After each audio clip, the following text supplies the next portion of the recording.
नजरिया बहुत बड़ा था, उसकी नजर बहुत तेज थी और दूर तक थी, जिससे कि हिंदुस्तान का नाम उसने सारे दुनिया में पैदा किया। आज मैं समझता हूँ ये वो शख्स था जो बहुत ही नरम था और हम्बल था, और इसको सोच सिर्फ हिंदुस्तान को आगे ले जाने की थी। ये एक फैमिली कंपनी थी, इसने फैमिली कंपनी को बढ़ावा दिया और इसको ऑल इंडिया नहीं बल्कि ऑल वर्ल्ड कंपनी बनाया। हाल ये है कि यही वो शख्स है जिसने इस फर्म को आज जैगुआर भी ली और कई कारखाने इन्हें लिए हैं दुनिया में, चीन में भी ये है।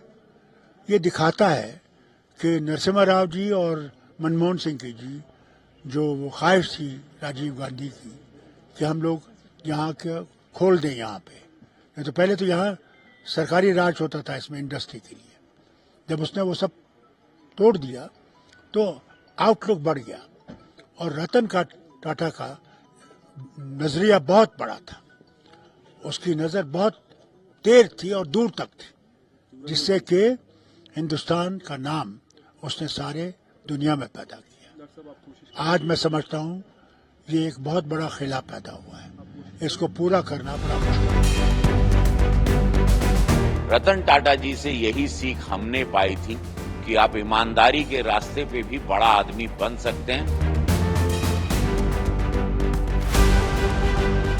नहीं रहे, लेकिन एक सीख जो मैंने उनसे पाई वो सीख ये रही जो मैंने अपनी जिंदगी पे लागू की कि समय लगता है जीवन में आगे आने में, शॉर्टकट नहीं होता। शॉर्टकट में आप बिखरते हैं, गलत रास्ते पे जा सकते हैं कि कल ही मैं अमीर आदमी बन जाऊं, ऐसा नहीं होता।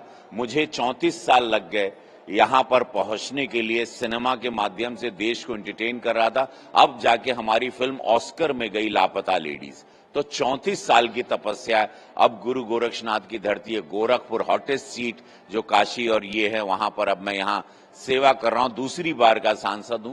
तो समय लगा, लोग चल कर आते हैं, ऊपर मैं रेंग कर रहा हूं।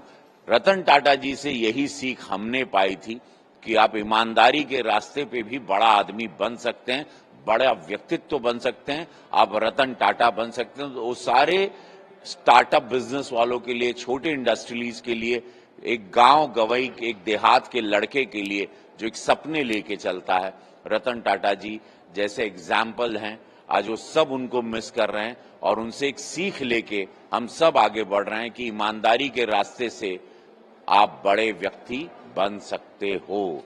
जरूरी नहीं है कोई गलत काम आप जीवन में करें। और ऐसा बहुत बड़ी सीख कि पर्दा गिरने के बाद भी ऐसा चरित्र बने, ऐसा किरदार निभाए कि पर्दा गिर गया फिर भी ताली बजती रहे। तो जीवन में ऐसा करें कि जब आपके जीवन का पर्दा गिरे और लोग तालियां बजाते रहें।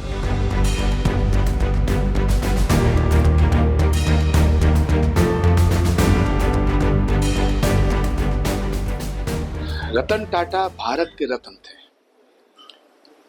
उनके जाने से देश के हर एक कोने में दुख की लहर है, एक सदमे की जैसी स्थिति है।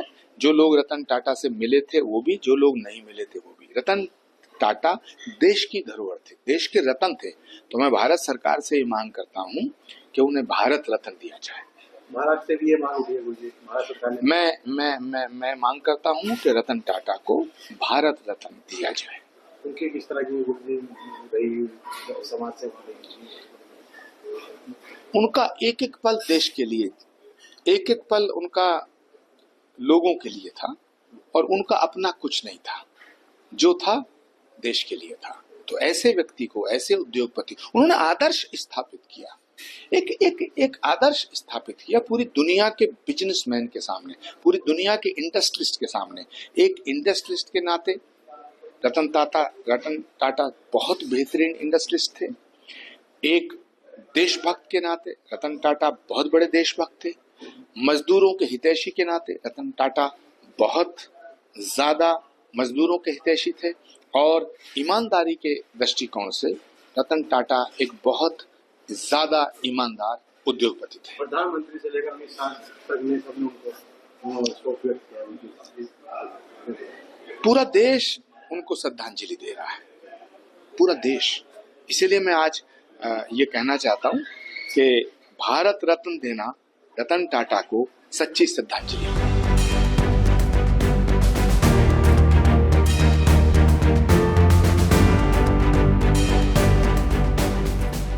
बहुत ही संवेदनशील व्यक्तित्व थे। जीवन भर उन्होंने टाटा ग्रुप को तो बड़ा बनाया ही, टाटा ग्रुप को अंतर्राष्ट्रीय पटल पर एक अलग ही पहचान बनाई, भारत की पहचान बनाई विश्व में, अपने ग्रुप को विश्व भर में बढ़ाकर। लेकिन साथ ही साथ उनके जो दानवीर चरित्र था, हर प्रकार से, हर किस्म से, हर अच्छे काम के लिए वो तत्पर रहते थे।